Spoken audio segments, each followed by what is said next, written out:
John chapter 18. When he had finished praying, Jesus left with his disciples and crossed the Kidron Valley. On the other side there was a garden, and he and his disciples went into it. Now Judas, who betrayed him, knew the place because Jesus had often met there with his disciples, so Judas came to the garden. Guiding a detachment of soldiers and some officials from the chief priests and the Pharisees, they were carrying torches, lanterns, and weapons. Jesus, knowing all that was going to happen to him, went out and asked them, "Who is it you want?" "Jesus of Nazareth," they replied. "I am he," Jesus said, and Judas the traitor was standing there with them. When Jesus said, "I am he," they drew back and fell to the ground. Again he asked them, "Who is it you want?"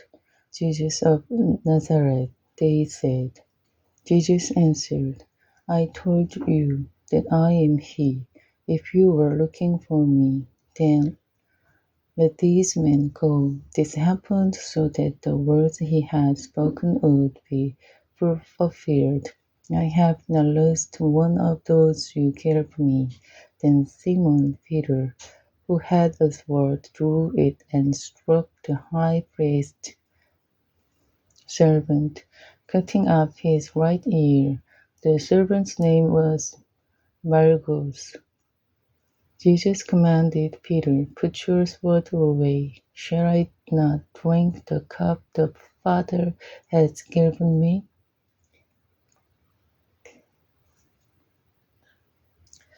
Then the detachment of soldiers with its commander and the Jewish officials arrested Jesus.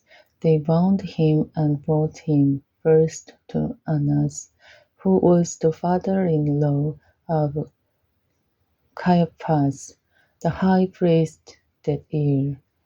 Caiaphas was the one who had advised the Jewish leaders that it would be good if one man died for the people. Simon Peter and another disciple were following Jesus. Because his disciple was known to the high priest, he went with Jesus into the high priest's courtyard.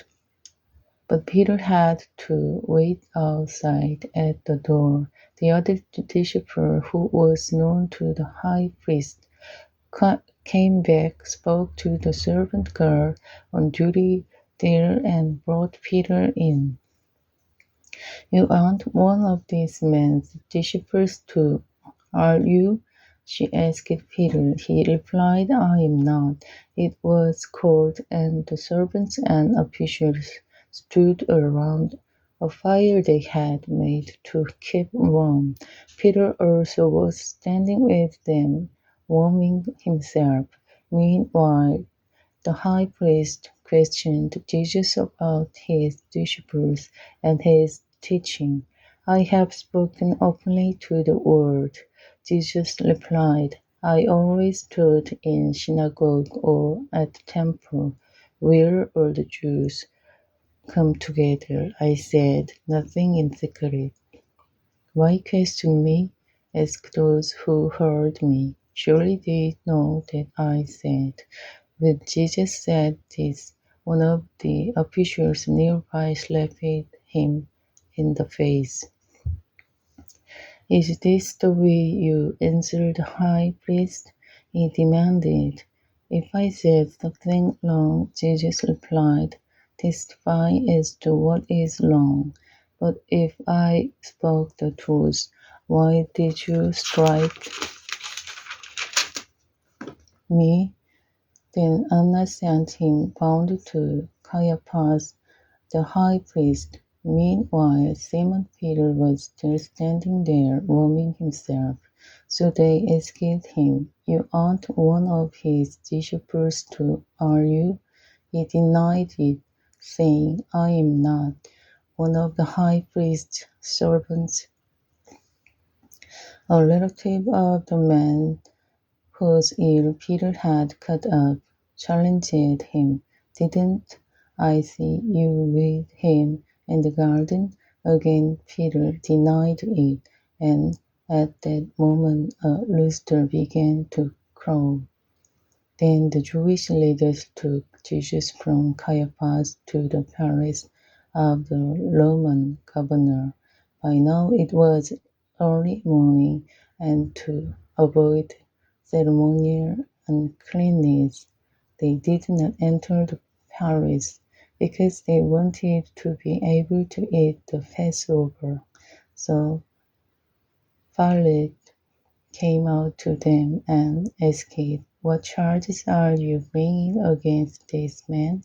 If he were not a criminal," they replied, "we would not have handed him over to you." Pilate said, "Take him yourselves and judge him by your own law. But we have no right to execute anyone," they objected. This took place to fulfill what Jesus had said about the kind of death he was going to die. Pilate then went back inside the palace, summoned Jesus, and asked him, "Are you a king of the Jews?" "Is that your own idea?" Jesus asked, "or did others talk to you about me? Am I a Jew?" Pilate replied, "Your own people and chief priests handed you over to me. What is it you have done?" Jesus said, "My kingdom is not of this world. If it were, my servants would fight to prevent my arrest by the Jewish leaders. But now my kingdom is from another place." "You are a king, then," said Pilate. Jesus answered, "You say that I am a king. In fact, the reason I was born and came into the world is to testify to the truth. Everyone on the side of truth listens to me." "What is truth?" retorted Pilate. With this he went out again to the Jews gathered there and said, "I find no basis for a charge against him, but it is your custom for me to release to you one prisoner at the time of the Passover. Do you want me to release the King of the Jews?" They shouted back, "No, want him. Give us Barabbas." Now Barabbas had taken part in an uprising. Amen.